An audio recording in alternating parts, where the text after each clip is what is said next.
Olá, muito bom dia a todos.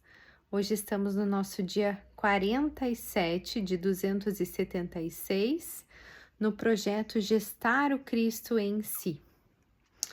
E hoje eu estive pensando ao longo do meu dia, porque por mais que estejamos em reforma, por mais que estejamos dedicados em gestar o Cristo, e não só estudar a palavra, né? A gente busca vivenciar isso no nosso dia a dia. Mas nem todos os dias são fáceis.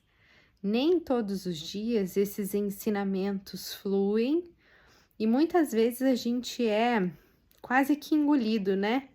Pela nossa condição humana. E ontem, antes mesmo de deitar, eu ouvi uma passagem um tanto quanto contraditória, uma passagem de Mateus 5, versículo 4. Felizes são aqueles que choram e encontram consolo em Jesus. E aí, hoje, né, depois de um dia que não sai tudo como planejado, eu peguei essa palavra para dar mais uma lidinha. E não é só essa, não é incoerência, mas chega a ser meio contraditório, né? Felizes aqueles que choram, porque Jesus nos oferece uma alegria, né, que ela não é circunstancial.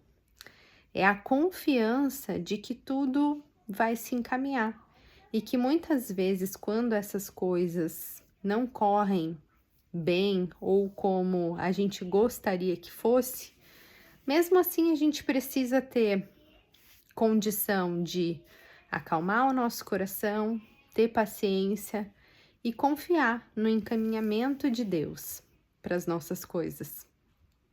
E aí eu queria que vocês fossem lá dar uma visitada nessa leitura, porque tem uma série de bons ensinamentos lá e que nos amparam também nesses dias mais turbulentos. E aí, quando eu peguei a minha reflexão para fazer aqui, né, de hoje, o padre Luiz Erlim diz: por todos aqueles que sofrem, eu oro, e não são poucos. E que essa é a maneira de marcar a presença na vida dessas pessoas, mesmo quando de alguma forma a gente não tem condição de estar ali totalmente presente, né? E além disso, a situação é de, além de você participar de uma forma de bastidores, talvez, mas é atuante, não é diante de uma postura omissa. Avaliando também o que aconteceu comigo hoje, né? Chegou uma certa circunstância que eu pensei. É o tipo de situação que não adianta você querer controlar esse ponto. As coisas não acontecem como planejado, a gente precisa aceitar, né?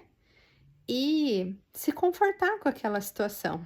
Então eu pensei, já que as coisas não tinham ido bem, eu precisei reformular o meu plano e talvez de alguma forma consertar aquilo que ainda era possível consertar. Não é porque o dia tá não indo como esperado que eu vou deixar ele se estragar por completo. Então eu relaxei mesmo no sentido de aceitar aquela situação e procurei fazer pequenas coisas que de uma certa forma acolhessem meu coração. Como, por exemplo, escutar um louvor.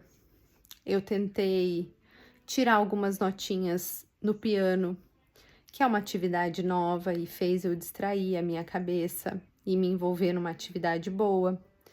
Me envolvi em fazer um jantar gostoso.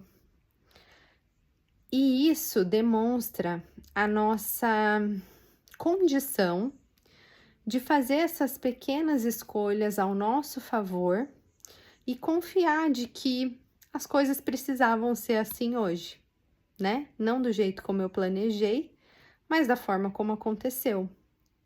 Isso é muito interessante porque não é no sentido de entregar, de se omitir diante da situação, mas coloca a gente numa postura de não ficar reclamando, né? De não se colocar numa passividade, de vitimismo. É uma cobrança que não daria para fazer, mas eu escolho fazer coisas que, de alguma forma, não consertam, né? Mas assim, dão um suporte emocional e espiritual também, porque eu entendo que isso vai ser encaminhado, né? Que não eram grandes problemas, grandes coisas, mas de fato eu me senti tentada, né? Eu me senti pressionada, inclusive com relação a esses novos aprendizados, né? Porque não quer dizer que, como a gente está aprendendo, que a gente já assimilou todos esses conteúdos e que realmente é um exercício diário, e são nessas circunstâncias que a gente sente o quanto o nosso coração precisa mesmo de uma reforma, precisa dessa atenção e precisa ser renovado em Deus o tempo todo. É essa a mensagem que eu gostaria de passar para vocês. Sintam-se acolhidos caso, e com certeza, se esses dias ainda não chegaram para você, uma hora ou outra a gente vivencia esse tipo de situação, mas com alegria no Senhor, a gente tem muito mais condição de resolver os pequenos pepinos da vida e os grandes também. Um forte abraço, com muito amor e carinho, Simone.